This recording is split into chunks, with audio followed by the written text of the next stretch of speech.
আসসালামু আলাইকুম বন্ধুরা। আশা করি সবাই অনেক ভালো আছেন। আপনাদের সবাইকে স্বাগতম জানাচ্ছি আজকের নতুন ভিডিওতে। বন্ধুরা, আজকে আপনাদের জন্য আছে দুবাই নিয়ে একটা অনেক বড় গুড নিউজ। আপনারা সবাই জানেন, দীর্ঘদিন ধরে দুবাই ভিসা নিয়ে অনেক জটিলতা চলছিল। মাঝে মাঝে অল্প অল্প করে কিছু ভিসা হচ্ছিল, কিন্তু কন্টিনিউ ছিল না। আলহামদুলিল্লাহ, এখন পরিস্থিতি অনেকটাই ভালো হয়েছে। বর্তমানে দুবাই ভিসা কন্টিনিউ হচ্ছে এবং কিছু নির্দিষ্ট ক্যাটেগরিতে এখন আপনি দুবাইতে যেতে পারবেন ইনশাআল্লাহ।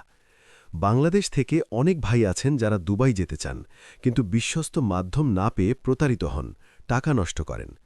আপনাদের জন্য বলছি, এখন আর কোনো টেনশন নাই, কোনো প্রবলেম নাই। ইনশাআল্লাহ, আমরা আপনাদের সব সমস্যার সমাধান করে দেব।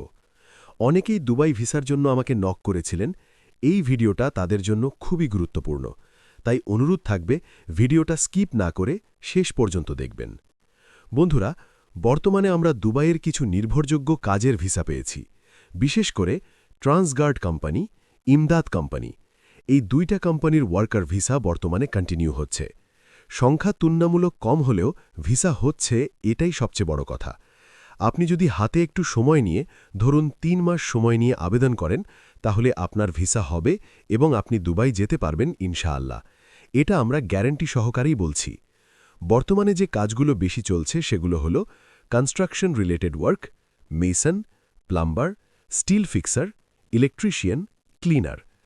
অনেকেই ক্লিনারের কাজে আগ্রহী। ক্লিনার জবের জন্য কিছু যোগ্যতা দরকার। ভিসি, বেসিক ইংলিশ অথবা বেসিক হিন্দি জানা থাকতে হবে। এই দুইটার যে কোনো একটা জানলে ক্লিনারের কাজটা আপনার জন্য সহজ হবে।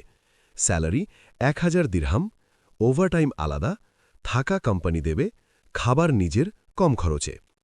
সবচেয়ে গুরুত্বপূর্ণ বিষয়টা এখন বলছি, কোনো অগ্রিম পেমেন্ট নেই। হ্যাঁ বন্ধুরা, একদম অগ্রিম ছাড়াই আমরা পুরো প্রসেস করি। আপনারা চাইলে সরাসরি আমাদের অফিসে এসে ফাইল জমা দিতে পারবেন। মাঝখানে বালাল বা অন্য কোনো মাধ্যমে গেলে আপনার টাকা নষ্ট হওয়ার সম্ভাবনা থাকে।